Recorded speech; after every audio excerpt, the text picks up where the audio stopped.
Hello guys, and welcome to another episode of my electronic repairs adventures. And this time we have a motherboard again, and it happens to be Aorus, so a Gigabyte brand again. And well, it's broken. That's what the seller told me, at least. That's how it was listed on the auction portal. And well, first thing I noticed straight away is that the owner probably had a cat or a dog. I'm not really sure, but it was full of hair. So I used a brush to clean it, especially on this side here. It was really messy and had a lot of dust and hair.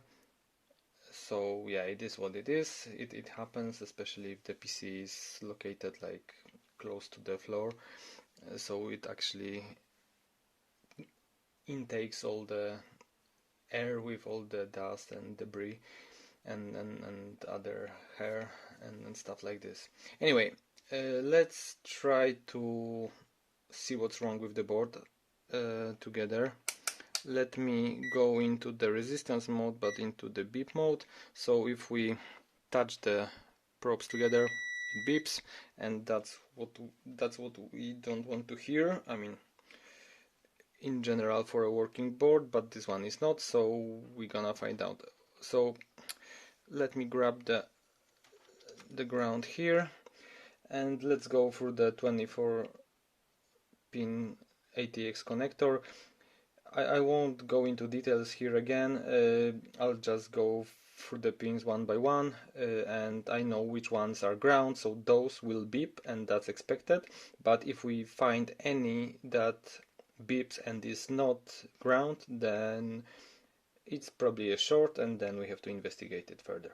So let's start here. Here no beep. Short beep is fine, long beep is not okay. Here is fine. Here should be a beep, is a beep, no beep, beep, beep, beep, no beep, no beep, no beep, no beep, and beep. Yeah, we have a beep. Then no beep, sorry, no beep, beep, no beep, beep, no beep, beep, no beep, no beep, no beep, no beep, and no beep. Just a short beep is fine. And then you probably cannot see it, but there's a CPU 8-pin connector, so let me check if there's... Okay, so that's probably ground, and on the other side we don't have a beep. Actually, let me switch to the resistance mode now, so we'll see what the resistance is actually on this pin. It's in mega ohms, it's perfectly fine. So let's go through the coils. There's a coil here, it's probably for the RAM. Not sure if I can reach it. Not sure if it has the terminals. Yeah, it has the terminals exposed, and it's in kilo ohms, perfectly fine. This one I have to check from below. Let's check another one. This one here is kilo ohms, so it's fine. Then we have something here, but this one doesn't have terminals exposed, so I'll skip this one for now. Then we have one here, so maybe let's check it. Okay, it's in kilo ohms. And then we have something here, not sure if I can reach it with the probe. Probably not, or maybe. Yeah, it's in mega ohms as well. And those here on the CPU, yeah, the same story. So those are most likely fine. Then what do we have? We have two additional coils here, not sure if you can see it, actually three coils. One here, and one here. So let's start with the top one here. And we have kilo ohms, that's perfectly fine. Then this one. Oh, we have a short. 1.1, that's definitely a short. So let's check the rest, what we can check. I cannot grab it. Okay, that's kilo ohms here. I don't see any more coils except for this one, which is the terminals are on the other side, or I could check some chips around it that connect to it, but I guess it would be faster just to flip it than search for it, especially that I don't have the schematic at the moment. So yeah, not sure how to measure this one here because I don't see terminals here. Maybe it's on the other side, although I think it's surface mounted, so probably I won't see the terminals. Let me flip the board real quick. Oops. Yeah, and that was a coil right here, I think. And we have hundreds of ohms. That's probably fine.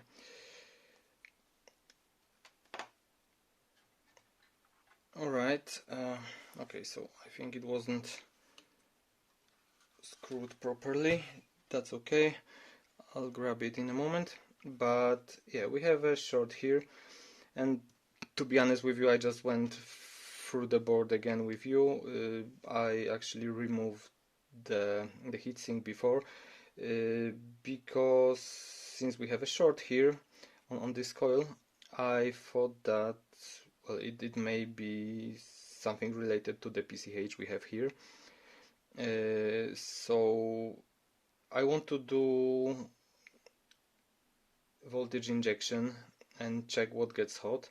So I suspect that if I inject voltage here, this might get hot, which is not a good thing because to fix the board, we would need to replace that chip. And honestly, I don't want to do it because it's, well, you need a replacement chip, which is not easy to get. You have to take it from a donor, and it's a BGA, so probably it's quite difficult to do. I don't have a stencil for that, so definitely not something I want to do. So anyway, let me record from the thermal camera. Let's do the voltage injection. I will inject 0.8 volt and we'll see what gets hot. See you in a moment, guys. Okay, so I have the board in front of me. You have to believe me. There's a socket here, CPU socket, and PCI Express slot for graphics card. And our coil is actually here. You can probably see the probe and my hand. So as I said, I set 0.8 volt, which is safe voltage for all the components on the board. And let me touch the terminal of the coil and see what gets hot on the board. I'll hold it like this so that we can see what gets hot, if anything gets hot. So, oh, you see it? I release the voltage and it's gone. And the power draw is actually, let me tell you, it's 1 amp exactly. And as you can see, maybe I have a limit set to 1 amp actually. I may have done that. But anyway, you can see something is clearly getting hot. So let's get closer to this area. And so you see here the KBC chip, and there are some resistors and capacitors around it. Let me try to get it as clear as I can. I think that's the best what I can do right now. Okay, somewhere here. So it's like at the very corner of the chip, and I think it's like the last component in line. Let me maybe get it closer, even closer.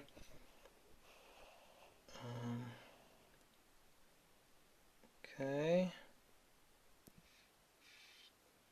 like so, and once again. Oh, it's getting hot as hell. Okay, let's switch back to normal camera and we'll try to figure out which one is getting hot.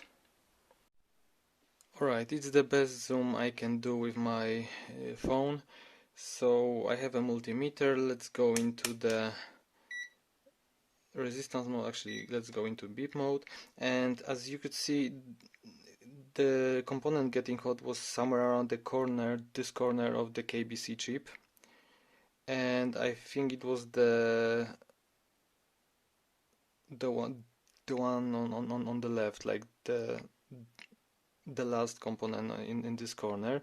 And this is actually very tiny capacitor. And so we're in the beep mode now. So if I check some other capacitors here, bigger ones, we get no short.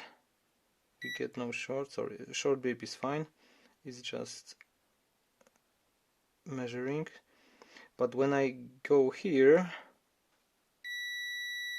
we have a beep and we have a short. So I think we can safely remove this component.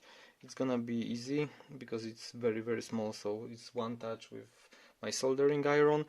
What I need to do though is I need to look for a board view for this board, or if I cannot find this exact board, I will try to find similar board with the same KBC chip, and probably even if it's a different board, the layout around the chip will be the same, and so it will have the same capacitor. So that's how I'm gonna check the value of the capacitor and replace it.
Alright, so the capacitor is soldered and the board is assembled, ready to test. Apart from this heatsink, but I will put it on later, just for testing purposes, I will use the M.2 drive here without the heatsink. It's fine. It's not the powerful SSD anyway, so it won't get too hot. Let's check if the board is fixed. Well, we'll test in a moment, but let's see if there is still short on the coil. Checking the coil, and the resistance is 4.7, 4.8 kilo ohms, which is perfectly fine, and that means we don't have short anymore. so I guess it's safe to actually power on the board and see if it really works. By the way, a word of explanation, guys. So I didn't find the board view for this exact board. Actually, it is difficult to find for any similar board as well, at least from Gigabyte or Aorus. But I have another Gigabyte board with exactly the same Super I/O chip and exactly the same layout of the elements around it. So I took the capacitor from that board. It's a donor board anyway. It's not working, so I could use it. Yeah, and that's pretty much it. Unfortunately, I didn't have such small capacitors in terms of size, physical size, so I had to take the donor, but it's perfectly fine. Okay, so I have everything assembled with crappy power supply, probably not the cleanest build you've ever seen, but I have a power button here, and let's try to power it on and see if we get a picture. Starting, do we get a picture? Come on, come on, give us a picture. Picture please. Is blue, and we have a picture, guys. And we have a BIOS screen, as you can see, so the board is detected correctly, Z690 Aorus Elite, and my processor Intel Pentium G7400, 4 GB of RAM. That's only one stick I put in it. So yeah, I will use a better power supply, put everything together, and we can do some more testing if it's working with dual channel RAM and so on, and all the other slots and extensions, if everything is working. But for now it's looking good. Alright, as you can see, the board is working. It's been running for some time.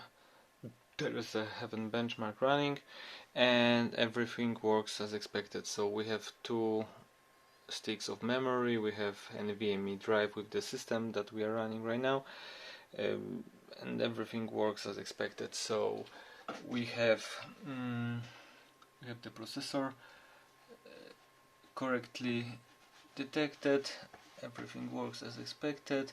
We even have the memory running in dual channel and with the XMP profile, sorry, not this one, here. So it's running at 3000 megahertz with the, so that's the XMP profile for those memory sticks. So everything is fine. Let's quit this for a moment. So let's quit Heaven benchmark. Let's close it. Okay, you can see that even without the antennas, the Wi-Fi is working, and you can see the speed test, full screen. Everything is running nicely, around 200 megabits without antennas, quite nice. Let's quit that, and even the sound is working, of course. So if you